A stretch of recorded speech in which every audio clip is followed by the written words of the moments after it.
Saat pagi hari ku datang lagi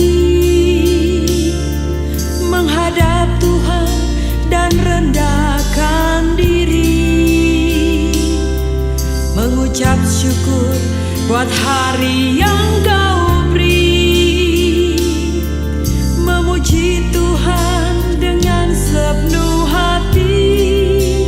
Ku sembah Kau, Allah Maha Kudus. Ku tinggikan Allah Maha Tinggi. Ku serahkan tubuh jiwa rohku dalam pimpinanmu, Tuhan. Saat pagi hari ku datang lagi menghadap Tuhan dan rendahkan diri, mengucap syukur buat hari yang Kau beri, memuji Tuhan dengan sepenuh hati. Ku sembah Kau, Allah Maha Kudus. Ku tinggikan Allah Maha Tinggi. Ku serahkan tubuh jiwa rohku dalam pimpinanmu, Tuhan.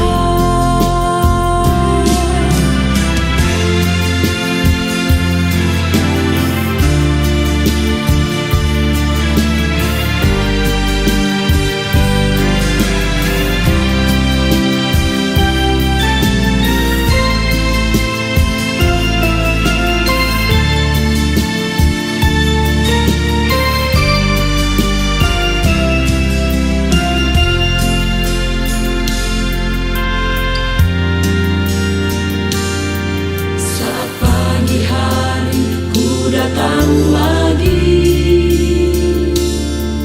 menghadap Tuhan dan rendahkan diri, mengucap syukur buat hari yang Kau beri, memuji Tuhan dengan sepenuh hati.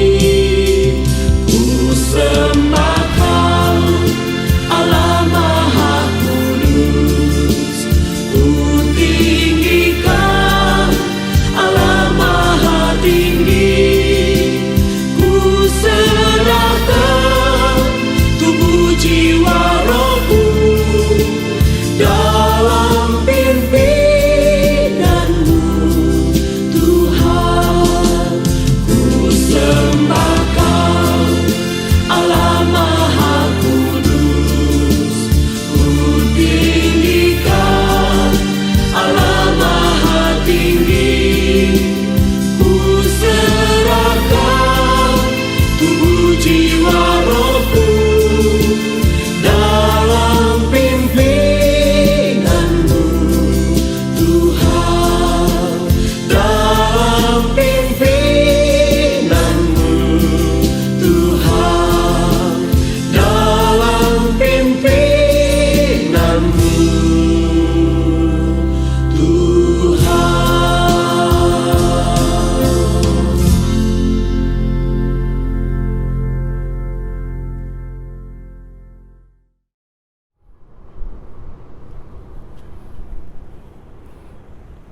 Selamat pagi, saudara yang dikasih Tuhan. Kita berjumpa lagi dalam persekutuan doa pagi GKI Gading Indah. Nah, Anda bisa menebak saya sedang ada di mana. Kalau Anda cukup mengenal gedung gereja GKI Gading Indah, Anda tahu saya ada di mana ya. Saya ada di apa yang kita menyebutnya ya, atap gereja ya, seperti satu dak yang terbuka. Nah, di sini menyenangkan saudara. Kenapa? Karena ya tentu sekarang tidak terlampau panas, tapi juga karena di sini agak sunyi ya, tidak terlampau bising. Kita hanya mendengar suara-suara jauh, dan satu hal lagi, saya pikir saya di sini karena saya jauh dari siapa-siapa, Boleh lah ya, saya membuka masker ini. Nah, bagaimana kabar Anda saudara? Tentu baik ya. Kalau kita melihat sekitar, kita bisa melihat pemandangan yang tenang ya, yang lebih hening ya, tidak banyak suara berisik, tidak terdengar suara lalu lalang, kedengaran sih sebetulnya, tapi tidak sekencang kalau kita ada di bawah, atau suara orang berjualan ya, hanya suara angin, suara binatang, suara burung, dan itu sesuatu yang menyenangkan sebetulnya. Kenapa? Karena kita ada di dunia yang berisik, saudara, dunia yang bising. Bising bukan hanya dengan suara, tapi juga dengan banyak hal lain. Kalau Anda membuka sosial media ya, Anda akan melihat ada atau membaca, melihat, menonton begitu banyak berita, dan banyak adalah berita yang tidak baik ya, yang tidak terlalu menyenangkan, tentang pandemi, tentang bencana alam, tentang korupsi, tentang pelanggaran hak asasi ya, dan banyak hal lainnya. Nah, tentu di satu sisi kita tidak boleh menutup mata terhadap hal itu. Misalkan berita-berita yang memberitakan tentang situasi pandemi di berbagai tempat ya, kita perlu tahu supaya kita selalu waspada.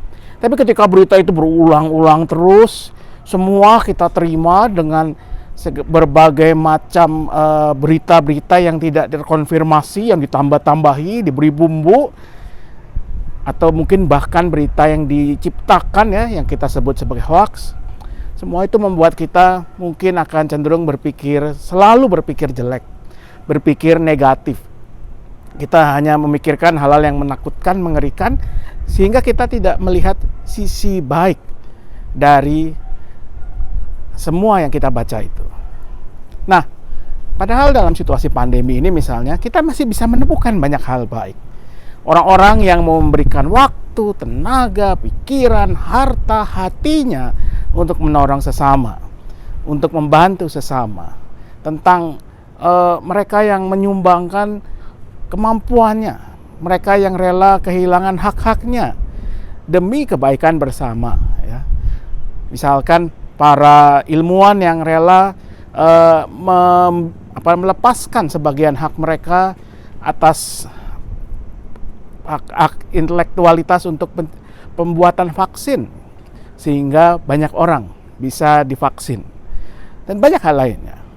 Nah, tetapi memang seringkali kita lebih suka ya dengan hal-hal yang negatif, dengan hal-hal yang lalu kita tambah-tambahi atau yang ditambah-tambahkan dengan berbagai teori-teori yang menakutkan ya, seperti kata pepatah, bad news is good news ya, berita yang buruk itu berita yang baik atau menguntungkan.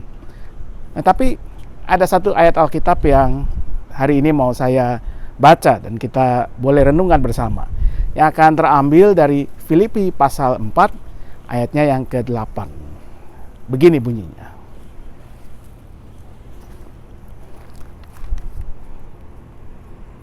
Jadi akhirnya, saudara-saudara, semua yang benar, semua yang mulia, semua yang adil, semua yang suci, semua yang manis, semua yang sedap didengar, semua yang disebut kebajikan dan patut dipuji, pikirkanlah semuanya itu.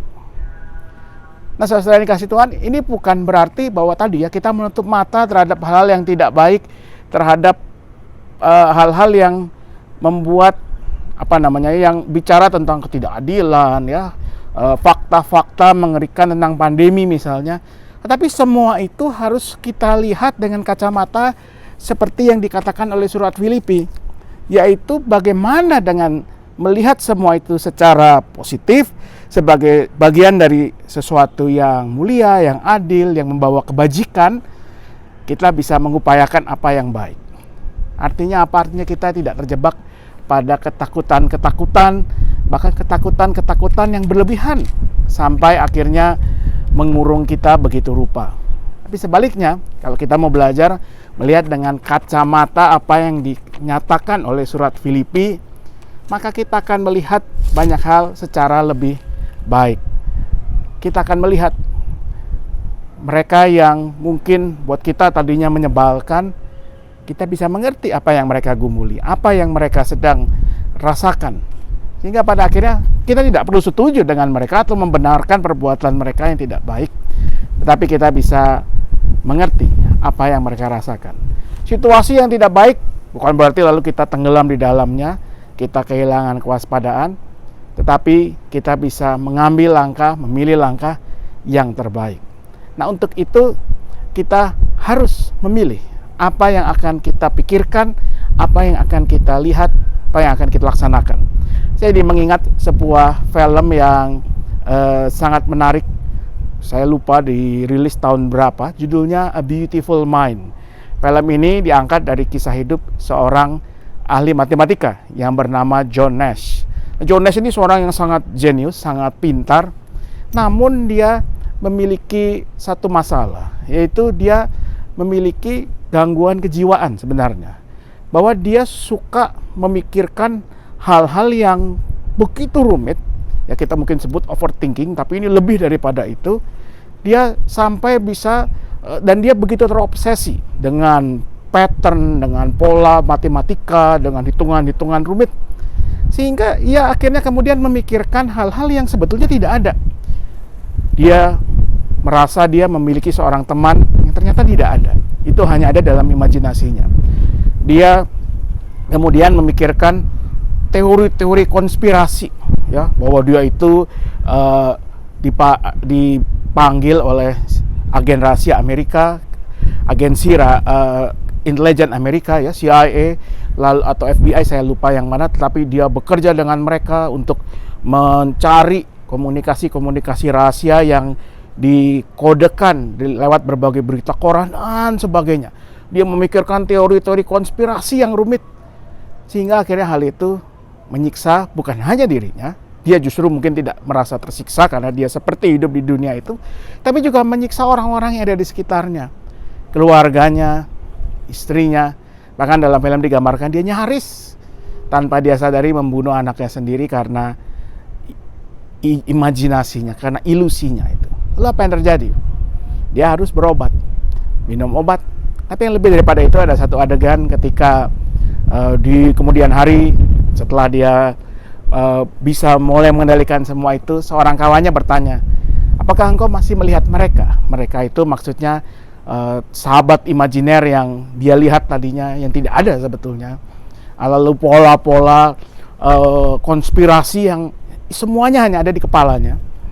Lalu Jonas mengatakan, ya, saya masih melihat mereka, tapi saya memilih untuk mengabaikannya. Saya melakukan, dalam istilah bahasa Inggris dia katakan, diet of minds, diet pikiran.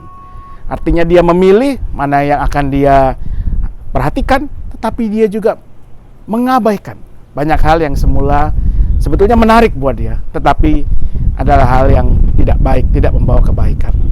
Barangkali itu yang juga mesti kita lakukan. Diet of minds. Memilih, mengarahkan hati. Tentu bukan hanya pada hal yang kita suka saja, tapi pada seperti apa yang dikatakan surat Filipi, semua yang baik, yang kudus, yang berkenan kepada Allah, yang membawa kebajikan. Bukan hanya buat kita sendiri, tetapi juga untuk orang-orang di sekitar kita. Kiranya dengan melakukan itu, kita bisa melewati masa-masa tidak mudah ini dengan tetap menjadi berkat bagi orang lain, tapi juga dengan tetap memiliki pikiran yang sehat, yang terarah kepada Tuhan, kepada hari ini, kepada dunia di sekitar kita. Selamat pagi, selamat melanjutkan aktivitas. Tuhan memberkati selalu. Mari kita berdoa. Ya Tuhan, kami bersyukur untuk segala berkat dan anugerah-Mu. Engkau berikan kepada kami segala yang kami butuhkan.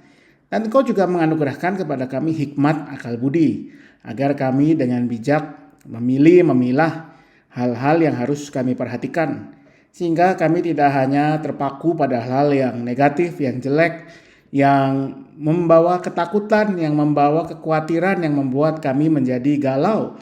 Tapi sebaliknya, kami tidak juga terpukau oleh hal-hal yang baik, sehingga kami lupa untuk tetap menjadi pribadi yang bijak dan berhati-hati. Nah, biarlah dengan demikian kami menghadapi segala situasi, khususnya pandemi yang masih harus kami jalani juga dengan hikmat dari Tuhan. Biarlah dengan memilah mana hal yang harus kami beri perhatian, mana hal yang harus kami abaikan, kami boleh memiliki pikiran yang lebih sehat, lebih jernih, dan pada akhirnya membuat kami mampu untuk mengarungi setiap pergumulan dengan penyertaan dan kekuatan dari Tuhan dengan tetap berpengharapan. Itu juga yang kiranya selalu ada pada diri kami menghadapi situasi keadaan pada saat ini. Ketika kami masih ada dalam situasi pandemi, tetapi juga kami melihat keadaan yang lebih membaik di negara kami. Biarlah ini boleh kami syukuri, tapi tidak membuat kami menjadi lupa diri sehingga kami mengabaikan hal-hal yang penting dan baik yang harus terus kami jaga. Protokol kesehatan, bagaimana kami juga tetap saling mendukung satu sama lain. Tapi juga jangan biarkan kami tenggelam pada ketakutan dan kekhawatiran yang membuat kami menjadi tidak berdaya. Bahkan kami jangan sampai ya Tuhan, kami juga menjadi pribadi-pribadi yang hanya peduli dengan kepentingan kami sendiri, kepentingan keluarga kami sendiri, kepentingan gereja kami sendiri, kepentingan agama kami sendiri. Karena Engkau memanggil kami, menempatkan kami di tengah dunia sebagai garam dan terang. Biarlah dengan hikmat dari Tuhan, dengan tetap belajar untuk melakukan, untuk mengejar, mencari hal-hal yang baik, yang kudus, yang membawa kebajikan, yang berkenan kepada Tuhan, kami menjadi berkat dimanapun kami ada. Kami mau berdoa untuk setiap keluarga yang bergumul, mereka yang bergumul dengan kondisi kesehatan, anggota-anggota keluarganya, mereka yang bergumul dengan berbagai masalah ekonomi yang muncul khususnya karena pandemi yang sedang dan harus kami jalani ini, mereka yang bergumul dengan relasi di antara anggota keluarga, beri kepada mereka semua hikmat, kesabaran, ketekunan, kerelaan untuk mau saling mendukung, bahkan saling berkorban satu sama lain. Dan kami mau berdoa untuk setiap orang yang ada yang mengikuti doa ini, yang bersama-sama berdoa pada saat ini. Biarlah hikmat Tuhan yang memampukan kami menghadapi setiap pergumulan kehidupan kami. Kami percaya Tuhan akan terus memimpin kami, menyertai kami, berjalan bersama dengan kami. Karena itu biarlah kami serahkan doa ini, kami serahkan diri kami hanya dalam satu nama, Yesus Kristus, Tuhan dan Juru Selamat kami, yang juga sudah mengajarkan kami berdoa demikian. Bapa kami yang di surga, dikuduskanlah namamu, datanglah kerajaanmu. Jadilah kehendakmu di bumi seperti di surga. Berilah kami pada hari ini makanan kami yang secukupnya. Ampunilah kami seperti kami mengampuni orang yang bersalah kepada kami. Janganlah membawa kami ke dalam pencobaan, tetapi lepaskanlah kami dari yang jahat. Karena Engkaulah yang punya kerajaan, kekuasaan, dan kemuliaan sampai selama-lamanya. Amin.